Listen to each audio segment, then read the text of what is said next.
현대인들의 머릿속에는 여러 가지 작동산이가 가득 차 있습니다.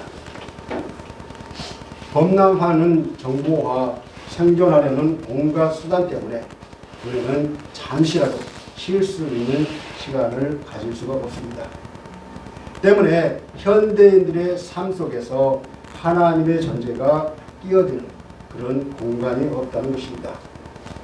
만약 그렇다면 우리들의 세대는 진실로 무엇이 더 중요하고 무엇이 덜 중요한지 인식하지 못하는 그러한 세대일 수밖에 없습니다.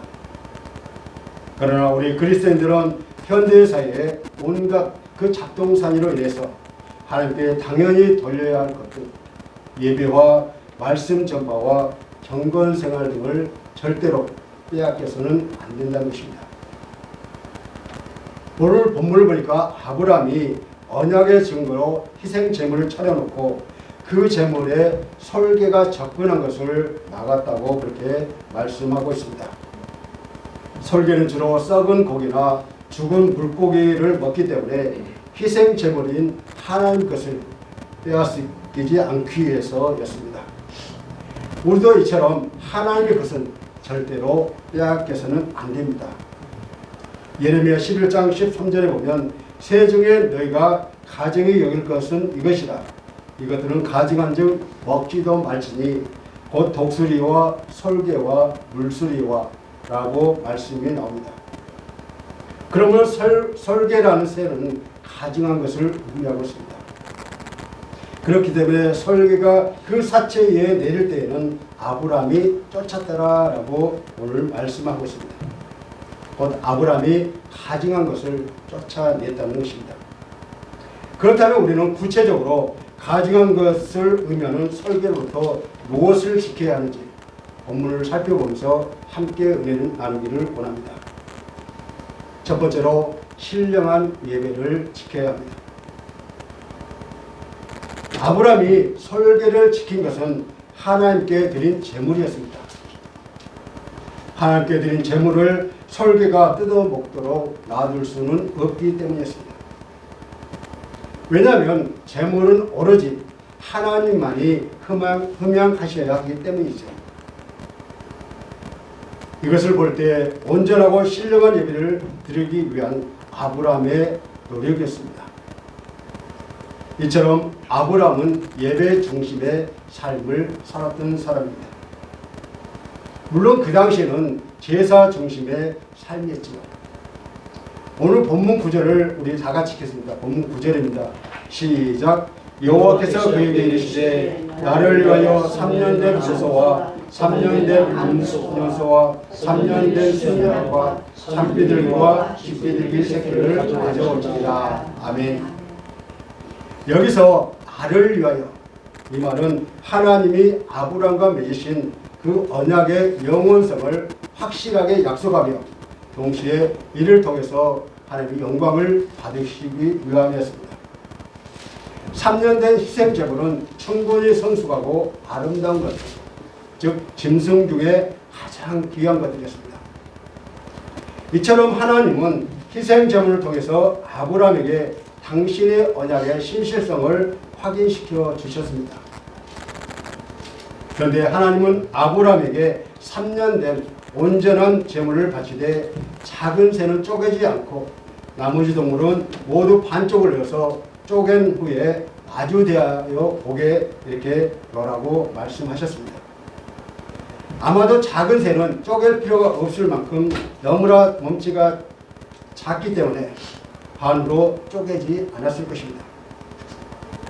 당시에는 두 사람이 계약을 맺을 때 이렇게 했습니다. 아브라함이 하나님의 말씀에 순종해서 제물을 준비했던 것입니다. 두 사람이 경제적인 사정에 따라서 때로는 소나 염소나 양을 선택하여 그 짐승의 가운데를 쪼개어 둡니다. 그리고 서로 그 계약 내용을 말한 후에 이 쪼갠 짐승 사이로 약자가 모두 지나갔습니다. 이런 제사 형식은 고대 근동 국가에서 언약이나 동맹을 체결할 때 사용하는 것이었습니다. 이는 피와 고통의 죽음 앞에서 자신들이 맺은 조약을 죽음을 각오하고라도 지키겠다는 그러한 맹세의식이고, 만일 계약을 어길 때는 이 동물처럼 죽임을 당할 것이라는 그러한 약속이었습니다. 아울러 화해의 통일을 나타내는 한몸 의식인데요. 이때 둘로 쪼개진 희생제물은 곧 언약의 두 당사자들을 이야기하고 있습니다. 쪼개진 짐승을 통하여 드리는 삶과 받으시는 하나님 사이에 굳은 언약이 세워지는 것입니다. 이 행동으로 죽음으로 언약을 굳게 지키겠다는 아브라함의 결단이 담겨 있습니다. 짐승이 죽은 것처럼 아브라함의 제사에는 하나님께 생명을 거는 굳은 결단이 있었다는 것입니다. 이 의식은 상징적으로 볼 때에 장차 가나안 땅에 상속받기 위해서 이스라엘이 겪어야 할 애굽 생활의 그 노예 생활의 고통과 출애굽할 때 지불해야 하는 피와 죽음을 예시하고, 구속사적으로 볼 때는 장차 이스라엘에게 가나안 땅을 보장해 주기에 예수 그리스도께서 겪어야 할 순환과 희생을 상징한다고 볼 수 있습니다. 사실 구약 성경에서는 정결한 짐승만 하나님께 드렸습니다. 성경에서 4가지 짐승을 다 잡아서 동시에 드린 것은 바로 이곳밖에 없습니다. 물론 하나님의 명령에 따라 드린 것이지만 아브라함이 하나님의 명령대로 그대로 순종했다는 그 정성을 다했다는 것입니다. 우리도 최고의 사랑이신 하나님 앞에 최선의 정성으로 예배하는 성도가 되어야 할 것입니다. 우리는 예배 때마다 말씀을 사모하는 심정으로 달려나와야 합니다. 아름답게 단장하고 정성된 예물과 마음으로 목마른 사슴이 신의 물을 찾기에 갈급한 같이 우리는 날마다 은혜를 구해야 합니다. 그런데 어떤 성도들은 정기적으로 나와서 하나님께 예배를 드리지만 이 예배를 경솔하게 드리는 경우가 적지 않다는 것입니다. 왜냐하면 예배를 혼란케 하는 우리 주변에 수많은 장애들이 있기 때문입니다. 습관적으로 쫓아다니는 세속적 생각, 영원한 일들에 대한 의심, 자신을 하나님께 바친다는 것이 어리석은 일일지도 모른다는 그러한 의심, 가정 문제, 사업 문제 등 우리 일상생활에서 모든 걱정이 바로 설계라는 것입니다. 바로 설계가 우리에게 접근해 온다는 것입니다. 바로 마귀의 방해인 것입니다. 이런 설계를 우리는 날마다 쫓아내야 합니다. 하나님께서 출애굽기 3장 5절에서 네가 선 곳은 거룩한 땅이니 네 발에서 신을 벗으라고 모세에게 말씀하셨습니다. 우리는 예배를 드릴 때 세상의 신을 벗어버려야 합니다. 오직 신령과 진정으로 하나님께 예배 드려야 한다는 것입니다. 두 번째로 진리가 오염되지 않도록 지켜야 합니다. 하나님의 말씀은 아무런 의미 없습니다. 문제가 있다면 그것을 받아들이는 바로 저와 여러분에게 문제가 있는 것입니다. 물이 인간에게 꼭 필요하지만 오염된 물은 인간의 생명을 앗아갑니다. 깨끗한 물 한 잔에 불순물 한 방울만 섞어도 마실 수 없는 가짜물, 더러운 물이 된다는 것입니다. 이와 같이 하나님의 진리의 말씀에 내 생각, 세상적인 방법, 세상적인 가치관, 세상 말씀에 대한 시사선택, 불순종 등이 아주 조금만 섞여도 그것은 가짜 진리가 되는 것입니다.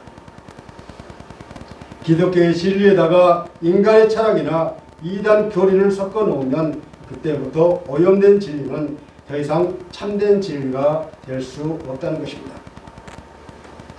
우리가 마시는 날마다 24시간 마시는 공기도 오염되면 우리를 해롭게 되고, 인간의 진리에서 떠나면 순수성도 잃어버리게 됩니다. 사람들 중에는 이상한 것에 호기심을 갖는 사람들이 참 많이 있습니다. 그래서 거짓 선지자들이 참된 진리의 말씀보다 이상한 말을 많이 합니다. 그러나 우리는 이 이상한 말보다 기본적인 진리인 성경 말씀에 우리는 들어야 합니다. 이 성경의 말씀의 핵심은 복음이며 이 기본적인 복음의 진리를 굳게 믿고 지켜야 한다는 것입니다. 사랑하는 성도 여러분, 아브라함이 지킨 제물은 희생을 통한 언약의 제물이었습니다. 이 제물의 의미는 그리스도의 희생으로 우리가 구원받았다는 것으로 곧 영원 불변하는 기독교의 진리입니다.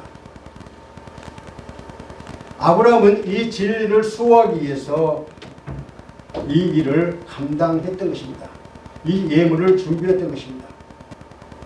십자가의 도를 믿음으로 값없이 의롭다함을 얻은 진리, 그 속죄의 진리가 무너진다면 성경의 도덕 외에는 아무것도 남지 않는다는 것입니다. 예수님이 십자가에 체형되기 전에 본디오 빌라도 앞에 끌려갔습니다. 유대인 장로들은 예수님을 향해서 로마에 대항하고 그러고 선동과 반역을 계획했다고 고소하며 사형에 처해한다고 외치고 있습니다. 이때 빌라도 앞에 예수님이 나타나자 빌라도가 묻습니다. 네가 왕이냐? 라고 묻습니다. 그래서 예수님이 이렇게 말씀하십니다. 내가 이를 위하여 세상에 왔나니 곧 진리에 대하여 증언하라 함이로라. 무릇 진리에 속한 자들은 내 음성을 듣느니라. 아멘. 그러자 빌라도가 진리가 무엇이냐? 라고 예수님의 비웃으면서 또 질문을 했습니다. 여러분, 어리석은 사람들의 그 판단을 하는 이유 가운데 하나는 믿음과 진리 사이의 경계를 모호하게 하려는 인간의 성향 때문입니다. 우리는 어떤 것이 말이 되거나 편리하게 되면 그것이 진리이면 틀림없다고 생각하며 너무나도 자주 믿음과 진리를 혼동하게 된다는 것입니다. 반대로 우리가 진리를 받아들인다면 우리가 변화해야 하거나 우리가 틀렸다는 것을 인정해야 하기 때문에 때로는 진리를 믿지 않거나 거절할 때가 참 많이 있다는 것입니다. 진리가 이전 경험과 일치하는 것처럼 보이기 때문에 거부하는 일이 흔히 일어난다는 것이죠. 그래서 빌라도처럼 인간이 가지고 있는 지식과 과학을 무기로 삼아 기독교를 그리고 그리스도를 공격하고 있다는 것입니다. 또한 말세의 징조로 여기저기서 진리를 빙자한 이단들이 속출하고 있습니다. 이단들은 보편적으로 정통 이론에서 많이 벗어난 교리나 주의나 주장 등을 총칭하고 있습니다. 이단의 근원은 바로 사탄입니다. 사탄은 오늘날도 불순종의 아들들 가운데 활동하고 있는 영입니다. 이단을 분별할 수 있는 것은 오직 신구약 66권의 성경밖에 없습니다. 성경은 하나님의 권위를 인쳐진 말씀이며 우리의 믿음과 행위에 정확무오한 유일한 규범입니다. 그럼 우리는 항상 깨어서 경계해야 합니다. 미혹당하지 않도록 조심해야 한다는 것입니다.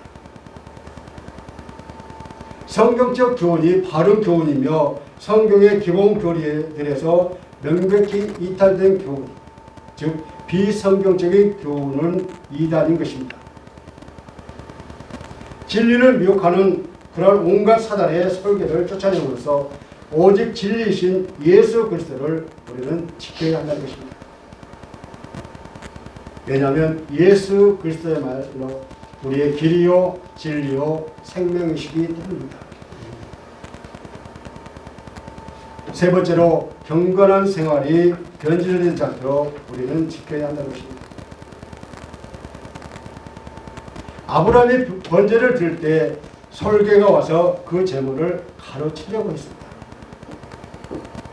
이는 하나님께서 아브라함과 맺으실 언약의 표시를 준비하는 그 과정 중 일부로서 아브라함이 설계를 쫓아냄으로써 그의 신중함과 경건함을 우리에게 보여주고 있습니다. 본문 11절을 다 같이 읽겠습니다. 본문 11절입니다. 시작. 설계가 그 사체 위에 내릴 때에는 아브라함이 쫓았더라. 아멘. 사체가 있으면 어김없이 이를 노리는 설계와 독수리가 등장합니다. 그것들이 바로 피의 냄새를 맡았기 때문입니다. 이를 잘 알고 있는 아브라함은 설계가 사체 위에 내리지 못하도록 자리를 떠나지 않고 계속해서 설계를 쫓았습니다. 우리는 이 말씀을 통해서 아브라함에게 자손과 땅에 대한 언약을 확고히 하시고자 하는 하나님과 그 언약의 확증을 바라는 아브라함의 모습을 우리는 볼 수가 있습니다. 만약 아브라함이 한시라도 한눈을 판다면 곧바로 사체에 내려앉을 것들이었습니다. 아브라함은 그 새들이 내리지 않도록 그곳에서 잠시도 한눈을 팔 수가 없었던 것입니다.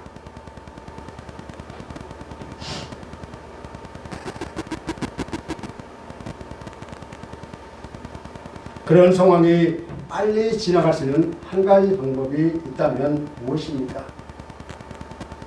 계약의 당사자인 주님께서 속히 오셔서 계약을 체결하는 것이었습니다.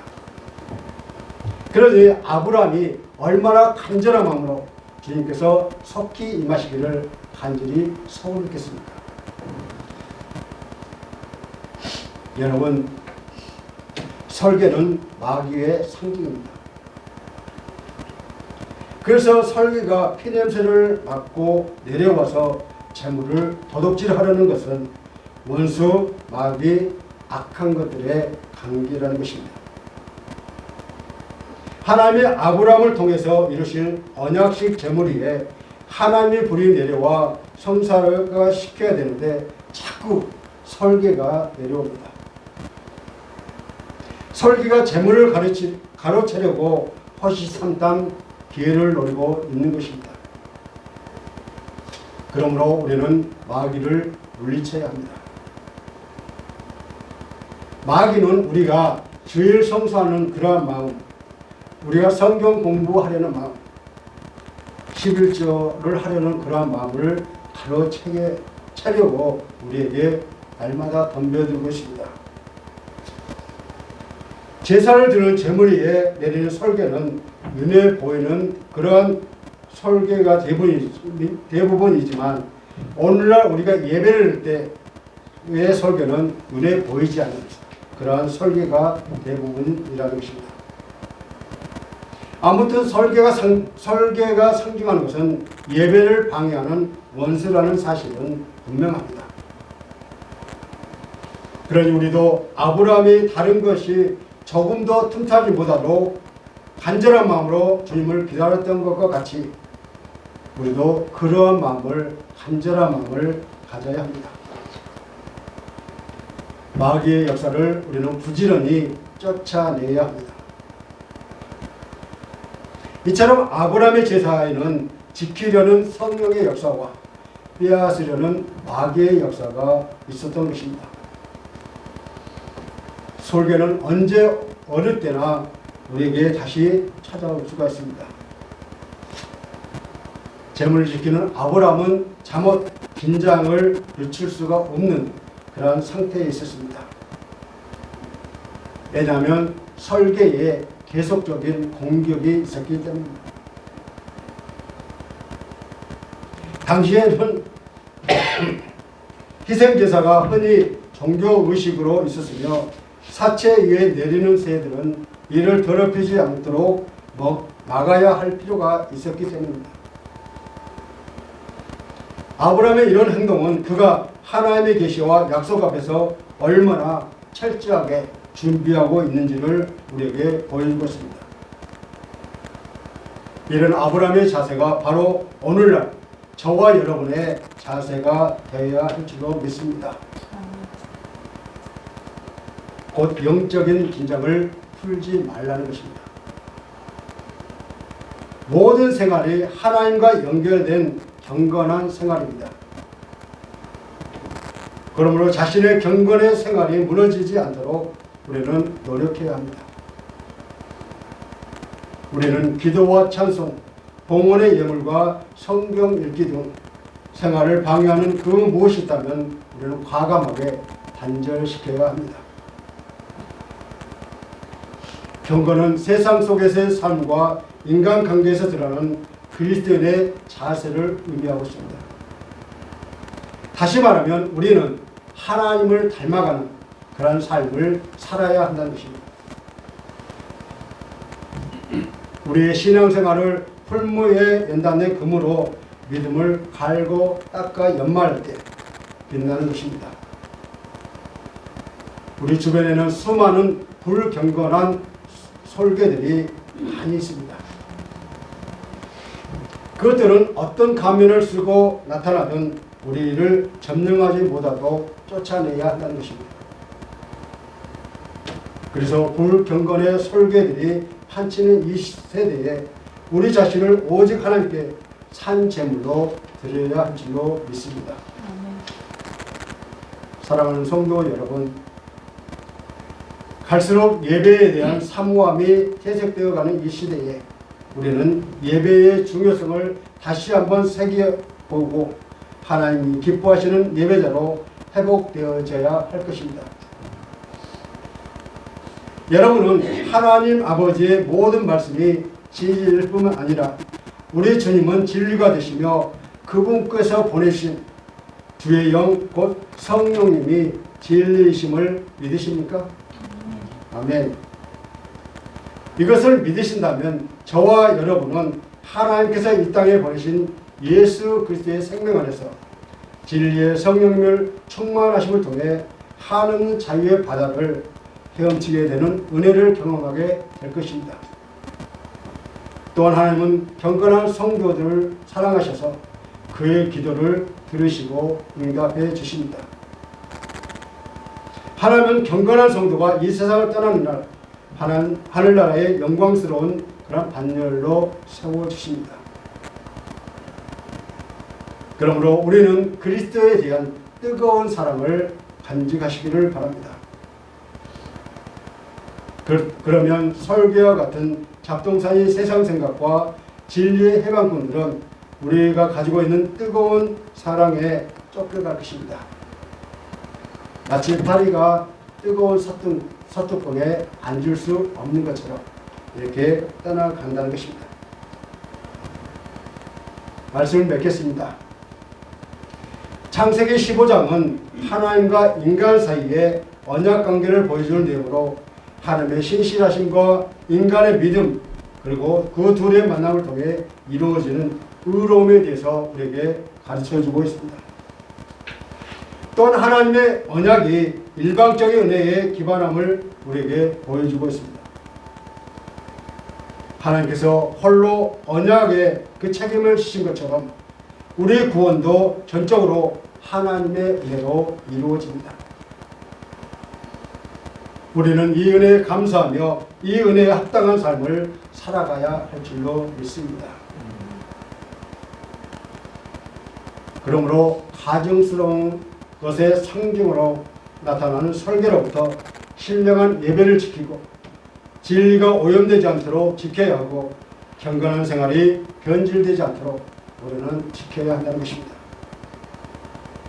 아브라함은 다른 것이 조금도 틈타지 못하도록 간절한 마음으로 주님을 기다렸던 것처럼 우리도 마음과 생각 등 모든 것을 주님께 내어드리고 다른 것이 조금도 틈타지 못하도록 하나님께 우리는 모든 걸 맡기고 오직 우리는 마음과 생각을 주장해 주시도록 예수님만 바라보는 저와 여러분이 다 되시기를 주님의 이름으로 간절히 축원합니다.